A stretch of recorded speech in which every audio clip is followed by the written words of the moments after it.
그 뭐야 김봉민 의원 아빠랑 비슷하네요.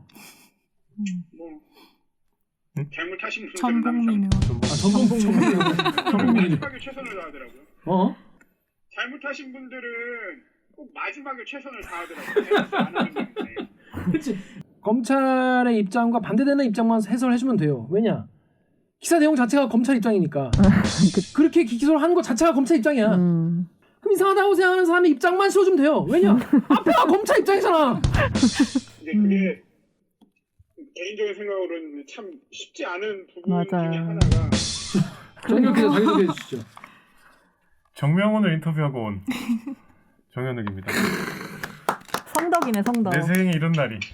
야 성덕이라는 표현이 딱 맞다. 아 너무 딱 맞는 말이. 저 근데 여러분 갑자기 제가 좀 약간 당황할 수 있겠지만은 정명훈 지휘자가 저는 그냥 한국에서 제일 잘 나가는 지휘자. 근데 몸값이나 어떤 국제 무대에서의 대우, 그다음에 지금 활동하고 있는 어떤 위상 이런 걸 고려하면 앞으로도 참 나오기 힘든 거물급. 어떤 면에서 되게 정명훈 지휘자가 훌륭한 거예요? 훌륭한 거야. 이제 뭐 주관적인 건데 일단 아니, 전 몰라서 진짜 물어보는 거예요. 아니 그러니까 객관적인 몸값이 비싸요. 아니 그러니까 그 몸값 얘기가 자꾸 그러니까 어린 왕자에 나오는 왜 비싼 아저씨 거야? 같이 아니, 왜 자꾸 몸값이 얼마냐 비싸다는 거는 돈으로만 왜 그런 거를 아니, 가치를 그게 얘기하려고 해요. 객관적으로 측정된 가치니까. 그러니까 몸값 얘기 아까 했잖아. 그러니까 오늘 제가 리허설을 갔다 왔는데 그 리포트 나훈아 리허설 가듯이. 그렇지. 나훈아 리허설 내가 취재하러 갔었지. 그러니까 55만 뷰. KBS 교향악단 이제 공연을 앞두고 리허설을 이제 KBS 교향악단이 정용훈 지휘자잖아요. 아니 그러니까 이제 한번 부른 거죠. 한번 네, 보시구나. 네. 그래서 한수 배우러. 그 프랑스에 사시거든요. 프로방스 지방에. 그래서 그래서 이제 자가격리를 감수하고 오셨는데 멋있다. 깜짝이야. 그 KBS 교향악단을 이제 연습을 시키잖아. 그 이제 바로 우리 같은 층이에요. 며칠 정도 해요? 그러니까 지휘자마다 다른데 3일 하더라고. 3일 만에? 네. 3일 만에 뭐 크게 달라지나? 달라지. 그러니까 오늘 제가 보니까 진짜 쥐 잡듯이 잡아. 아 진짜? 거의 특훈이구나. 그 제일 이제 오케스트라에서 무서운 게 파트별로 시키는 거거든. 네. 묻어갈 수가 없어. 묻어갈 수가 없어. 그렇지. 나 틀리면 땡 그냥 난리 나는 거야. 을 막 시키더니 그 KBS 교향악단 우리나라에서 다섯 손가락 안에 드는 악단이잖아요. 오디션이었으면 F야 이러더라고. 페일이야 페일 하더니 다시 시키는 거야. 근데 제일 무서운 거 있잖아. 실망한 거. 그러니까 포기한 거. 에휴, 이러면서 넘어갔어. 어떻게. 그리고 이렇게 갑자기 딱 멈추더니 여기를 이렇게 하는 게 너희는 이렇게 하는데 이렇게 하면 틀려 먹었다. 이런 소리는 없어야 된다. 근데 그 현장을 같이 있었어요. 저 이제 뒤에서 그럼 들었을 때 본인도 숨이 막 그거 한 다음에 소리가 나아지는 걸 느껴졌어요? 음악이 달라지죠, 진짜. 그러니까 이게 뭐라고 지적을 하는데 너무 단원 그런 유명한 말이 있어요. 예전에 전설적인 지휘자 그 프루트 뱅글러라고 있는데 프루트 뱅글러가 지휘하는 베를린 필의 그 팀파니 있잖아. 네. 팀파니 이제 주자가 그 인터뷰가 나와요. 팀파니 주자가 이제 지휘자 오기 전에 단원들끼리 막 연주하잖아요. 그쵸. 근데 팀파니는 별로 안 나오잖아. 그러니까 이제 자기는 작곡을 공부했대. 그래서 그냥 이렇게 악보를 보고 있었대. 그리고 귀로만 듣고. 그러니까 자기 차례가 아니니까. 그치. 그냥 이렇게 악보를 보고 귀로만 듣고 있었는데 갑자기 음악이 너무 아름다워지더래. 갑자기. 그래서 고개를 딱 들었더니 저쪽에서 프루트 뱅글러 걸어오고 있더래. 너무 아니 너무 MSG. 생생한 인터뷰가 있어요. 그러니까 왜냐면 단원들이 보고 긴장한 거지. 보지 못해. 너무 심하게 떴어 갑자기. 아니 근데 내가 얼마나 그래서 이제 벌벌 떨면서 인터뷰를 했겠어. 근데 강병수가 딱 생각나는 한마디가 있었어.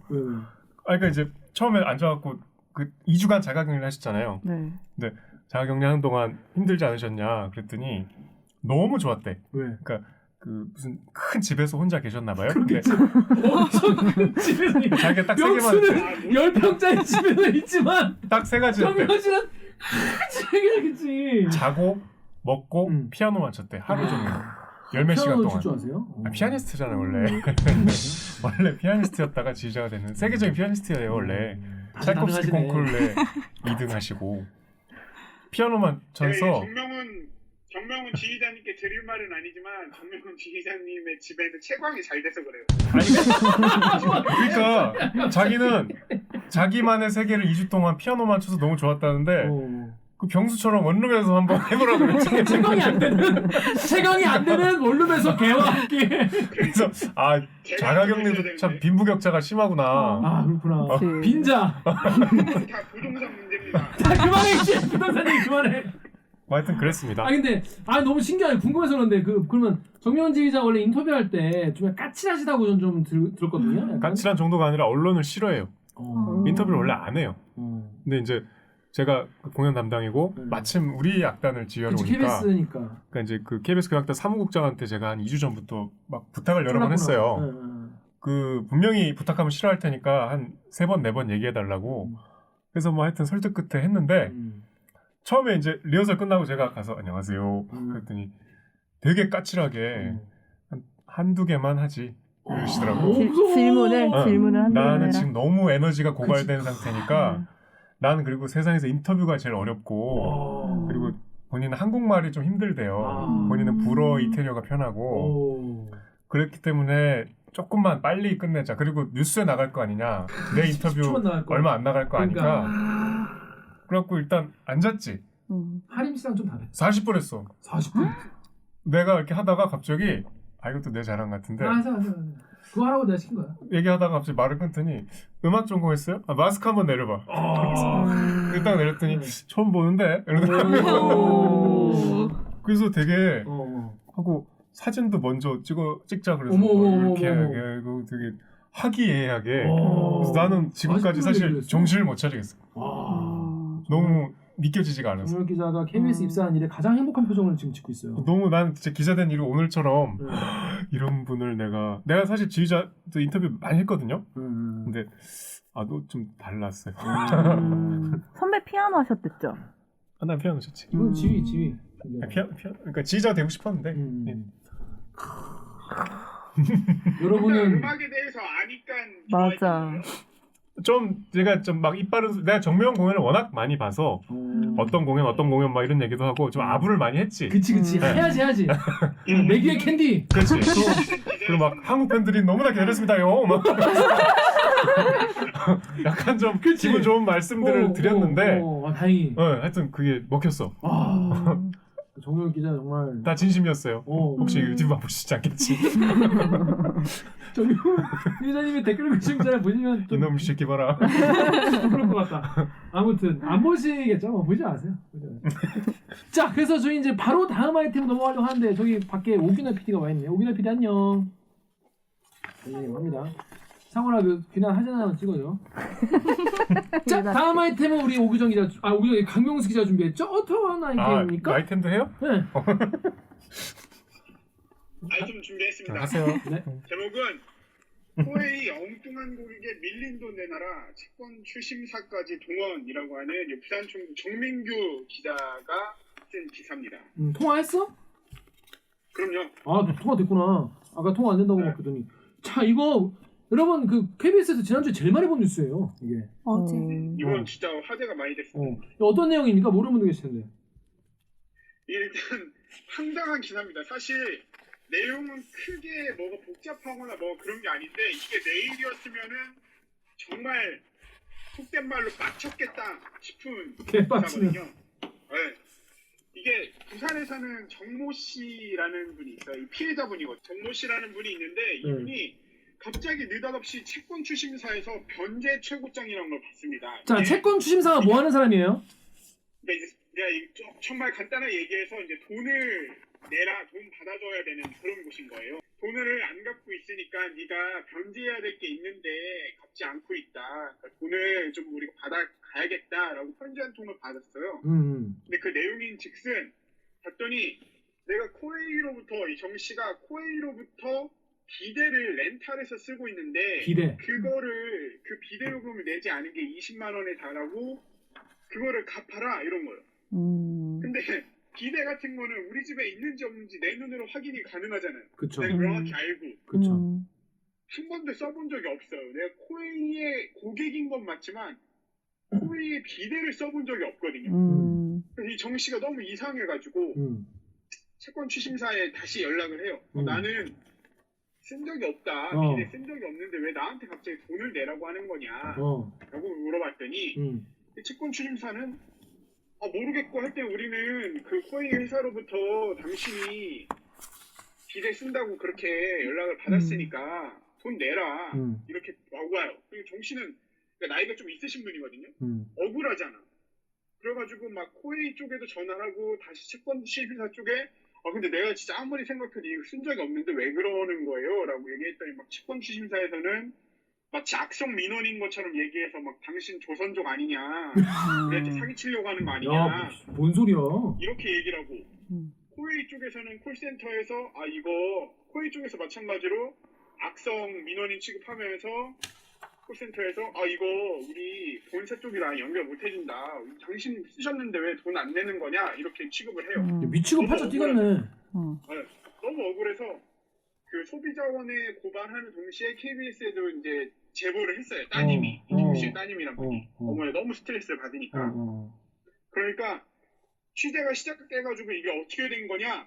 라고 물어보니까 코웨이 측에서 갑자기 언론에서 연락이 온 거니까 뭐야? 이러고서는 확인을 해봤더니 이 정 씨랑 동명이인인 사람이 이 정 씨, 피해자 정 씨는 부산에 살고 있는 분인데 이분과 생년월일까지 같은 동명이인이 인천에 살고 있었던 거예요. 그러니까 이 인천에서 사는 분이 20만 원을 비대를 쓰고서 돈을 안 냈던 건데 이거를 마치 부산에 살고 있는 분이 한 것처럼 제대로 알아보지도 않고 채권추심사에 정보 넘기고 채권추심사에서는 너 빨리 20만 원 가져와 이러고 했던 황당한 사건이었던 거죠. 이게 참 소액이지만 빡치는 기분이 나쁜.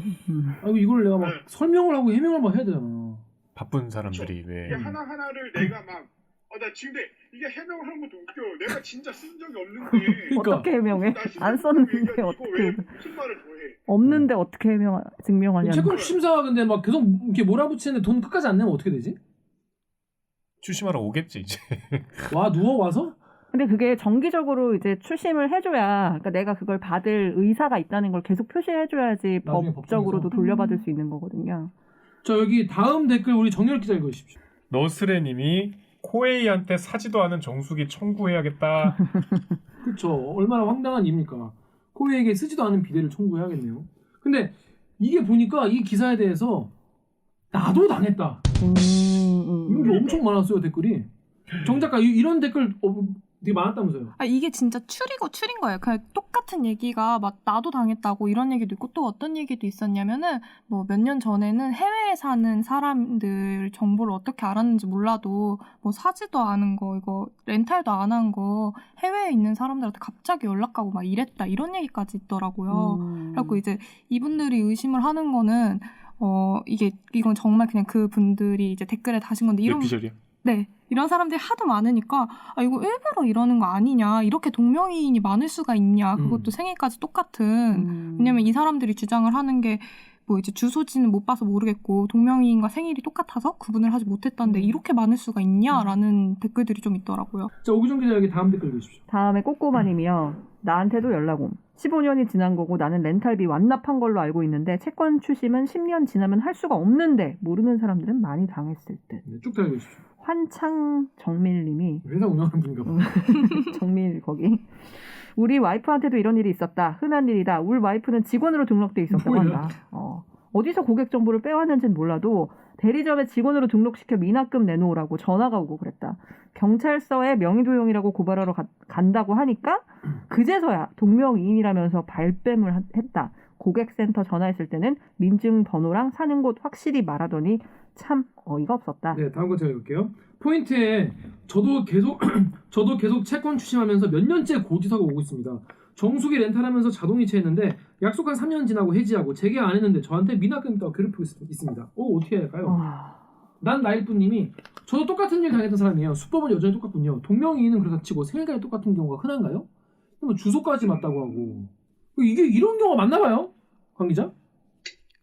그러니까 이게 사실 그 정민규 기자한테 한번 물어봤을 때는 일단은 취재하던 중에는 관련된 사례가 요거 하나였어가지고 이제 이거 단건에 대해서 취재를 좀 했던 건데 그 기자 본인도 취재를 하고 나서 이 댓글이 되게 많이 달리는 걸 보고 이거 좀 이상한데 이렇게 생각을 좀 하고 있더라고요. 어. 혹시 비슷한 사례 있으면 좀 제보를 해주셨으면 좋겠어요. 이게 정말로 이 사측에 뭔가 문제가 있는 건지 조직적으로 이렇게 하는 이게 이렇게 관리를 안 되고 있다면은 뭐 바꾸기라도 해야 되는 건데 지금 누군가는 계속 피해를 보고 있는 걸 수도 있는 거잖아요.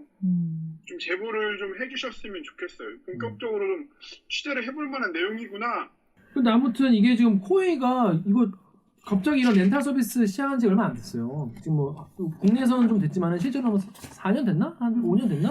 그 역사가 길지 않은데 이거 갑자기 이런 일이 막 이제 막 슬슬 막 많이 생기고 있는 거죠. 그런데 이제 채권 취사가 굉장히 뭐랄까 모욕적인 말을 했다고 하는데 여기 다음 댓글 정렬 기자 읽으십시오.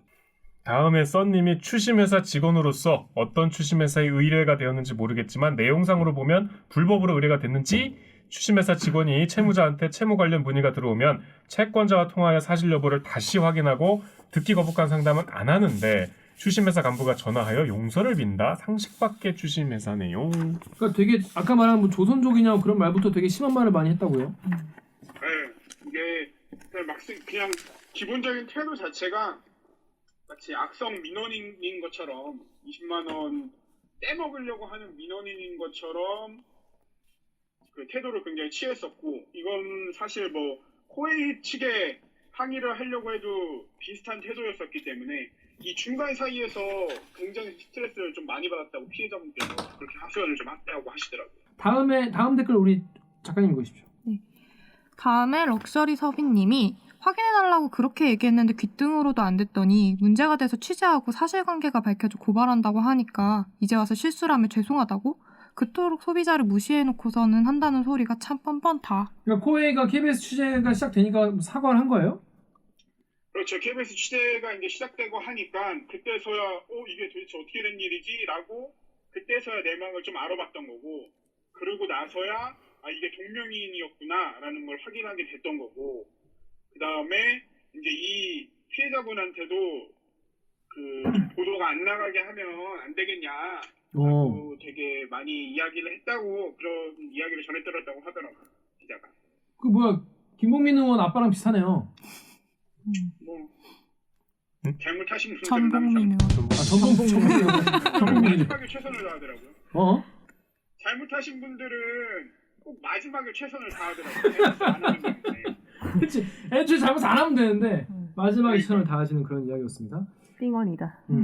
자 마지막으로 여기 그럼 이제 손해배상 같은 게 어떻게 되는지 궁금한데 다음 댓글 우리 오정재 읽으십시오. 다음에서 영주권자 투표권 박탈해라님이 뭐야 이거?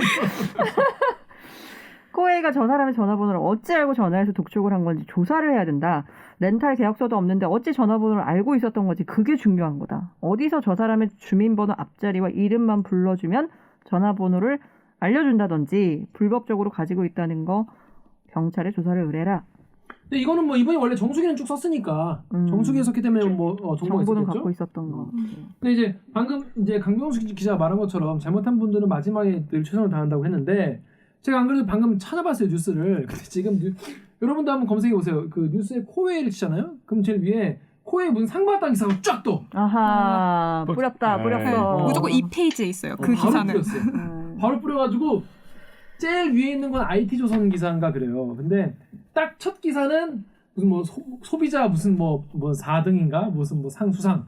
근데 그 기사 쫙 나와. 2페이지에 KBS 기사가 뜨는 거야. 근데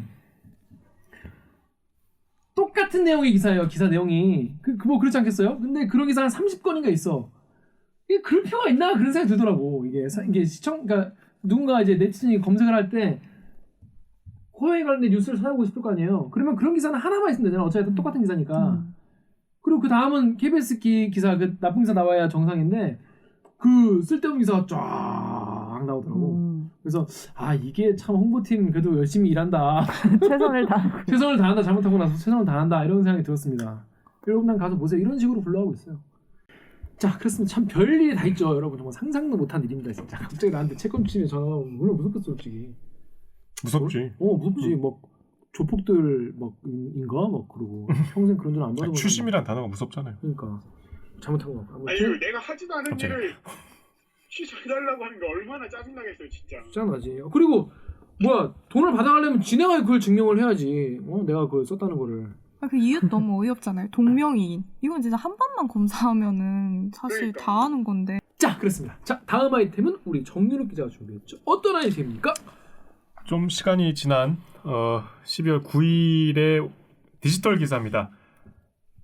115만 원 대 96만 원, 55만 원이 가른 기소 여부. 뭔데요? 여러분 다 무슨 내용인지 아시죠? 이 검사 술접대 아이템입니다. 이거 우리가 제대로 달았어야 되는데 이걸 지금 좀 지나친 것 같아가지고 요즘에 또 딴 얘기도 많이 나오는 것 같아가지고 한번 짚어보려고 가져왔어요. 묻혔네. 네, 어떤 아이템입니까? 지금 이제 우리 원고에 있는 거는 제가 말씀드린 기사 전날 9시에 나갔던 검사 2명 불기소라는 제목으로 나갔는데 네. 뭐 너무 이제 시간이 지나서 내용은 많이 알려졌어요. 99만 원 세트란 말 들어보셨죠? 이게 이 사건은 이제 96만 원이었는데 96만 2천 원. 뭐 저기 라임 사태 핵심 인물이죠. 김봉현 전 스타모빌리티 회장이 검사 술 접대했다 폭로했잖아요. 그래서 검찰이 수사를 해서 접대를 받은 검사 3명 중에 1명만 기소하고 2명은 기소를 안 했어요. 같이 접대를 받았는데 액수가 1명만 100만 원이 넘는다. 그러니까 청탁금지법에서 바로 형사처벌 대상으로 기소할 수 있는 액수가 100만 원이거든요. 이제 우리가 알고 있는 접대 한도액은 상한선은 3만 원이지만 네. 형사처벌이 되려면 이제 100만 원이에요. 근데 1명만 100만 원이 넘어서 그 사람만 기소하고 같은 술자리에 있던 나머지 2명은 기소를 안 한. 이제 그 얘기인데 이게 일단 내용만 먼저 간단하게 설명드리면 뭐 많이들 아시는 분도 계실 거예요. 이게 왜 이렇게 같은 술자리에 있었는데 이렇게 달라졌냐면 지난해 7월에 이제 강남의 뭐 한 룸사롱이겠죠. 유흥주점이라고 하는데 거기서 이제 밤 9시 30분에 시작된 술자리였대. 근데 이제 총 5명이잖아요. 검사 셋, 김봉현 전 회장, 그다음에 이제 변호사, 검찰 출신 변호사. 이 검사들은 검찰 출신 변호사가 다 데려온 거예요. 그러니까 변호사를 하고 있는 자기 선배인 거지. 5명이 이제 그 유흥주점에서 술을 마셨는데 이 검사 3명 중에 2명은 밤 11시 전에 먼저 갔대요.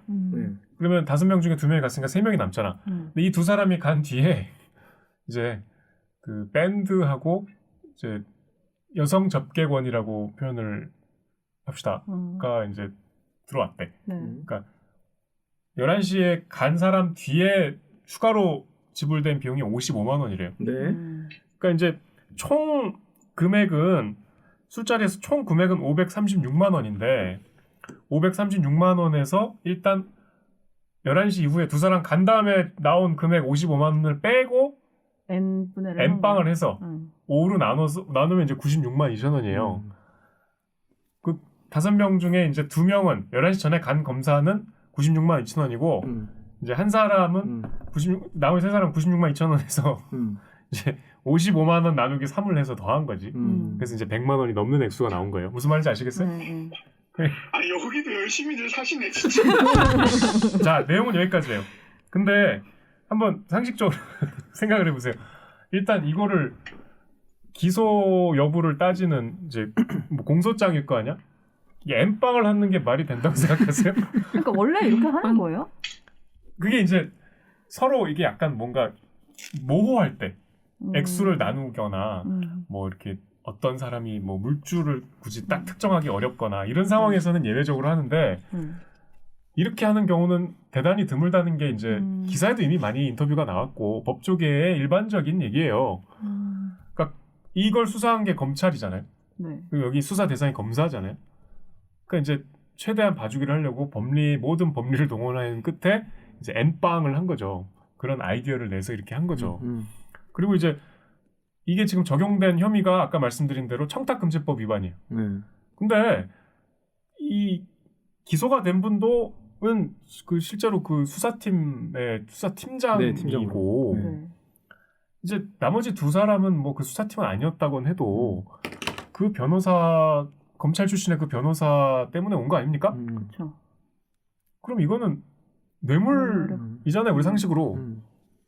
그 혐의를 이제 적용을 안 한 거예요. 해서 어쨌든 이게 사회적인 파장이 일어나서 99만 원 세트라는 그 100만 원만 안 넘기면 된다 이런 조롱맹조의 기사도 많이 나오고 그게 이제 1년의 사건 내용이에요. 벌써 제가 아까 말씀드린 대로 12월 8일, 9일에 나온 기사니까 지금 2주 정도 지났는데 이걸 왜 지금 다시 얘기하냐면 이게 일단 우리 기사는 이 검사 2명이 불기소됐다는 선에서 이제 메인 뉴스에서 끝났고 이제 다음날 디지털 기사로 잘 풀었어요. 그러니까 이 기사를 안 다루진 않았어요. 그리고 이제 제가 이제 사실 저는 이 기사를 갖고 온 이유가 우리 뉴스가 너무 조금 요 문제를 안 들여다보는 느낌이 있어서 이제 찾아봤는데 안 다루진 않았어요. 근데 이제 여기서 한 걸음 더 나간 게 이제 MBC는 이걸 자세히 풀었고 그 청탁금지법을 적용하고 그다음에 뭐 뇌물죄 적용 안 하고 그다음에 액수가 어떻게 이렇게 달랐는데 이거는 법조계에서 어떻게 보고 아까 말했던 그 N빵이라는 부당한 이제 측면에 대해서 더 한 발 짚었고 그리고 이제 제일 이거에 대해서 열심히 취재하고 있는 건 JTBC인데 JTBC는 이제 뭐 녹취록을 그러니까 김봉현 씨가 검사와의 대화, 검찰 수사 받을 때 대화에 녹취록을 공개했었죠. 그러니까 JTBC랑 MBC가 더 열심히 했고 그다음에 우리는 뭐 상대적으로 조금 기사가 덜 하긴 하지만 그렇다고 여기에 대해서 뭐 아예 기사가 없거나 우리가 아예 이거를 무시하고 그러진 않았어요. 근데 이제 지금 말씀드린 이 사안이 과연 이렇게 그냥 단순히 검사 2명 불기소 됐다? 에서 끝날 만한 사안인가에 대해서 우리가 조금 문제의식을 가질 필요가 있다고 생각해서 갖고 왔습니다. 안 그래도 이제 그런 댓글을 달아주신 분들이 많이 계세요. 특히 이제 미디어스에서 96만 원 검사 술 접대 불기소에서 KBS, SBS 메인 뉴스 비판 실종 이런 기사 나오고 해가지고 많은 분들이 비판적인 댓글을 많이 달아주셨습니다. 그래서 여기 KBS 유튜브에 HW 리님이 KBS가 너무 소극적으로 보도하는 거 아니냐. 네이버의 BSKY 땡땡님이 KBS 보도 이렇게밖에 못합니까? 검사 한 명만 기소된 이유 설명하고 땡인가요? 기소된 검사도 청탁금지법 위반으로 기소된 거라서 벌금만 내고 말 텐데 이게 정상입니까? 검찰의 제 식구 감싸기를 비판해야 할 언론이 검찰 변명만 해주고 있다는 느낌입니다. 라는 분도 계셨고 트위터에 sam@change10150님이 KBS는 룸사롱 불기소 사실관계도 제대로 보도 못하고 뒤늦게 하던데 정말 심각하다라고 하셨고요. 우리 데일기 유튜브에도 옥스홀 DF님이 비겁한 KBS 룸사롱 검사 기소 관련 비판 뉴스는 9시 뉴스에 없더라. 시청료로 월급 받으면서 아니 근데 진짜 저도 그때 막 언론들 보도한 거 봤는데 JTBC 기자였던 것 같은데 그 출연해가지고 이게 얼마나 황당한 건지에 대해서 막 그 열변을 하더라고요. 그러니까 출연해서 기자가 그렇게 하기 쉽지 않은데, 그러니까 너무 드라이하게 쓰면 이게 당연한 거구나. 그러니까 저처럼 원래 그렇게 하는 거예요? 이런 생각이 들잖아요. 그럼 조목조목 얘기해줘야 되는 것 같은데. 그러니까 우리가 일단 우 기자 말대로 그냥 그렇게 했죠. 무미건조하게. 근데 이제 여러분 사실 시청자 여러분 어떻게 생각하세요? 그러니까 물론 뭐 우리 이제 그 댓글 읽어주는 기자 시청자분들은 이거에 대해서 더 깊이 들어가고 뭔가 분노할 부분을 더 제대로 알려주고 어떤 포인트를 더 짚어주고 이게 얼마나 황당한 일인가를 이제 설명해주는 보도가 괜찮은 보도라고 생각하는 분도 계실 거예요. 저도 뭐 어느 정도 동의한 바도 있는데 뭐 사실 저희는 이제 그 입사할 때부터 이제 저널리즘은 이제 막 이렇게 팩트만 막 드라이한 팩트만 이제 나열을 하고 분노는 이제 대중들에게 판단에 맡겨라 뭐 이런 식으로 배웠단 말이에요. 저는 그게 지금 맞다고 생각하지 않지만은 그런 식으로 이제 KBS 보도가 그렇게 계속 이제 이어져 왔었던 것 같은데 이 보도 이 뉴스 같은 경우에는 조금 우리가 심층적으로 좀 들어갈 필요가 있어야 되지 않았나라는 이야기들을 많이 해요. 그렇죠.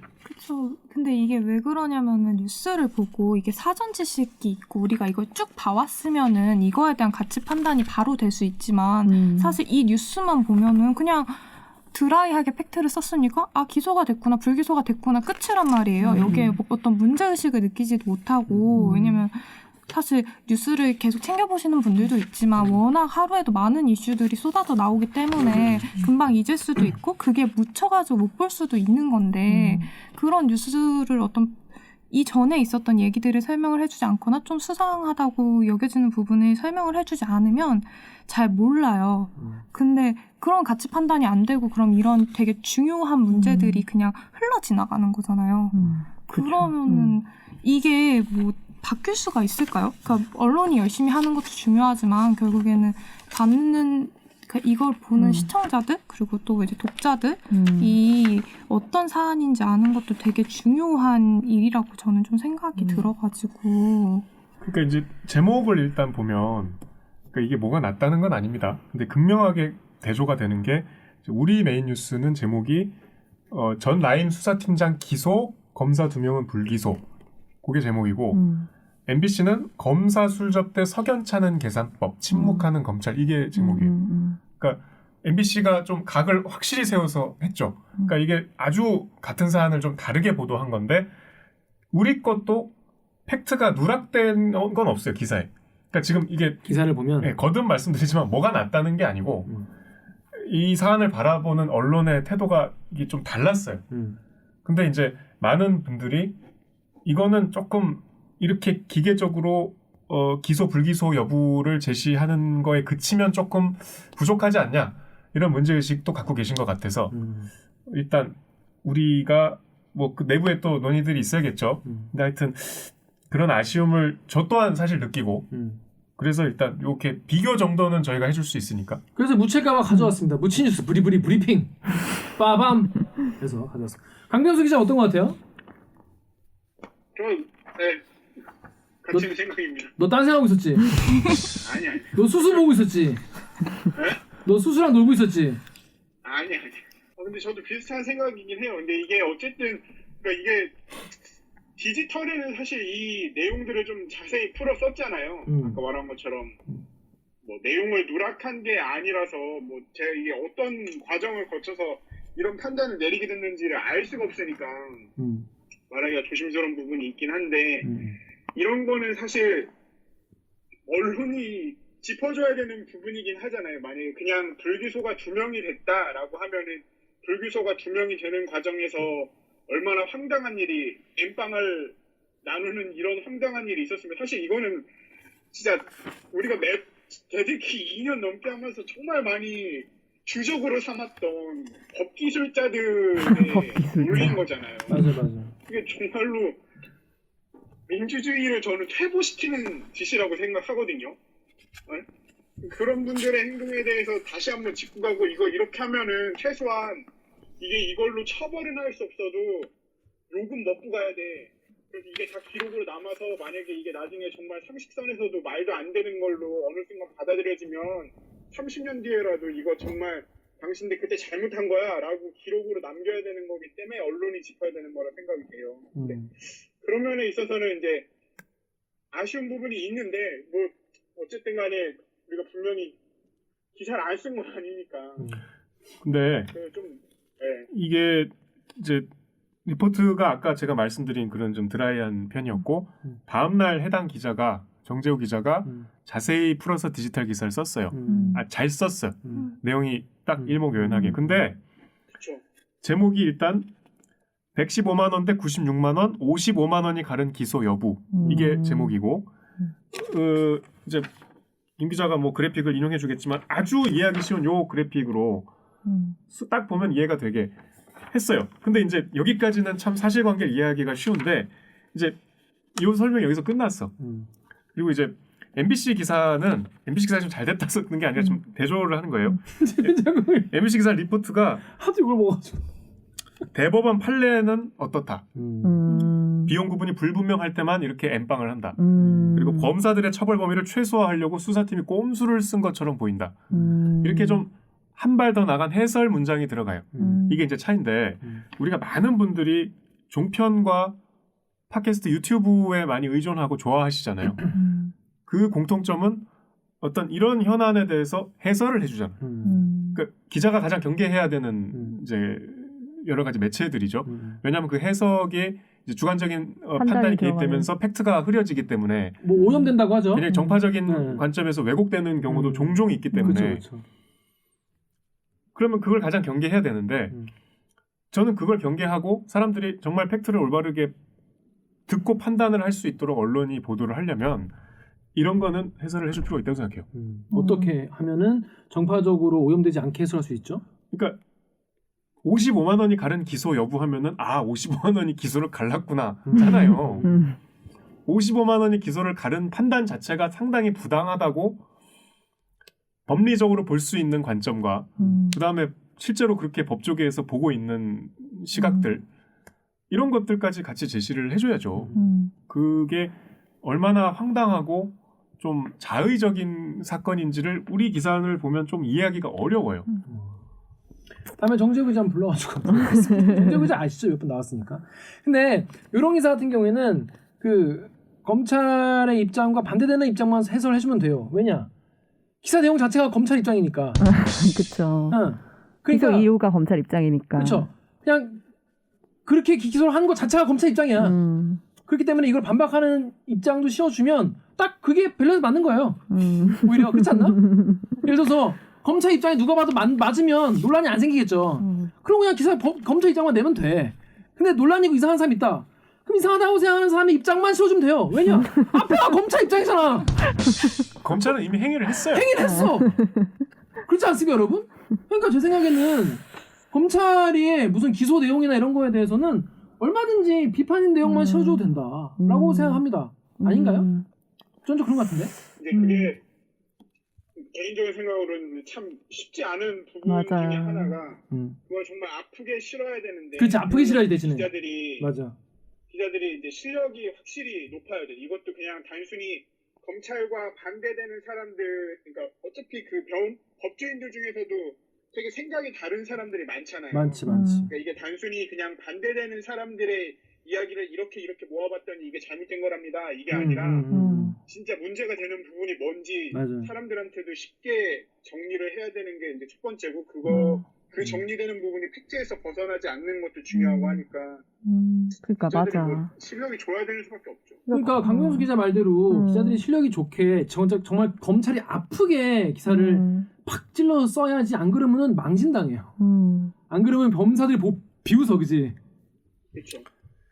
근데 이제 이거는 너무나 상식적인 그쵸. 선에서 판단이 가능한 요거는 사안인데, 좀 다른 것 같아요. 그러니까 이런 사안이라면 좀 한 발 더 나가도 되지 않았을까 하는 아쉬움이 있어요. 제가 이제 대리기 하는 내내 말하는데 저는 정말 진심으로 법치주의자거든요. 진짜 법을 어기는 거에 대해서 그러니까 법으로 다 해결을 해야 된다.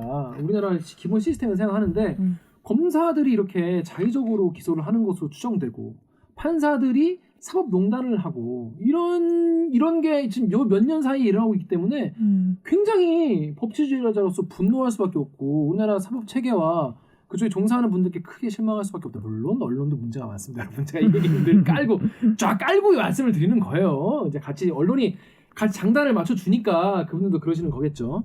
아무튼 그래서 이 이슈 같은 경우에는 앞으로 우리 KBS도 내년에는 좀 더 깊이 있게 한번 더 열심히 이 사안이 검찰이 얼마나 깡패인지 사실 보여주는 건데 이게 기소 독점권 우리가 얘기하는데 이게 나머지 2명 기소를 안 하면 법원이 판단할 수가 없잖아요. 그렇죠.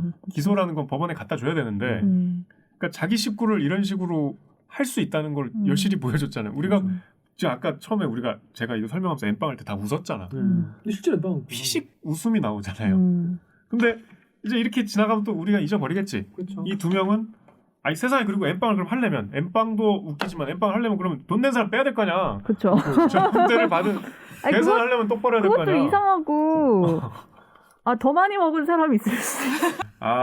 이게 참 우리가 지난주에도 얘기했지만 살아있는 권력이 청와대 여당뿐 아니라 검찰은 참 오래 살아있는 권력이라는 걸 재벌과 검찰은 정권과 관계없이 계속 살아있는 권력이죠. 그러니까 사실은 더 센 권력인 거예요. 그러니까 삼성과 검찰이 사실 우리나라 제일 센 거라고 봐도 되는 거예요. 사실.